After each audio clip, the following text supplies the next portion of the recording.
এই সারাশে সারাশে তোরা সবাই রেডি তো? হ্যাঁ হ্যাঁ রেডি, আমিও ready. Happy teacher day sir, happy teacher day sir.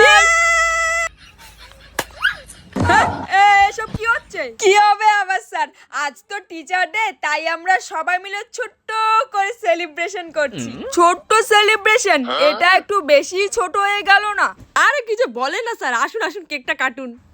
হ্যাঁ, কেকটাও একটু বেশি ছোট হয়ে গেল না? আরে স্যার ছোট হয়েছে তো কি হয়েছে, আমাদের মনটা তো বড়, তাই না? হ্যাঁ স্যার, আপনি ছোট্ট ছোট্ট বলে আমাদের কিন্তু অপমান করছেন আর একটু কষ্টও দিচ্ছেন। আচ্ছা বাবা, ঠিক আছে ঠিক আছে, তোদের আর কষ্ট পেতে হবে না।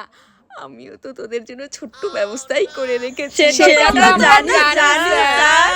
হ্যাঁ, কি জানিস তোরা? এরা আবার আমার মনের কথা শুনে ফেললো নাকি? কিছু না স্যার, আপনি আসুন না, কেকটা কাটুন না। হ্যাঁ স্যার, তাড়াতাড়ি কাটুন না। হ্যাঁ কাটছি।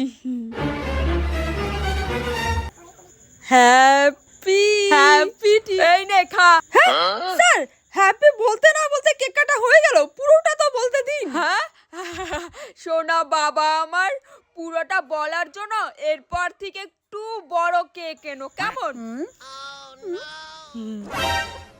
এই নে চকলেট, তিনজন মিলে ভাগ করে খেয়ে নিস। 50 পয়সা দামের চকলেট মনে এখন আর পাওয়া যায় না, তাই তো স্যার আমাদের জন্য 1 টাকা দামের চকলেট এনেছে, তাই না স্যার? এই চল তো তাড়াতাড়ি, দেরি হয়ে যাচ্ছে।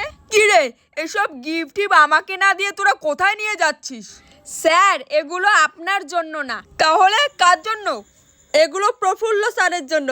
ওখানে প্রফুল্ল স্যার আমাদের জন্য রাজভোগের ব্যবস্থা করে রেখেছে। চল চল চল চল।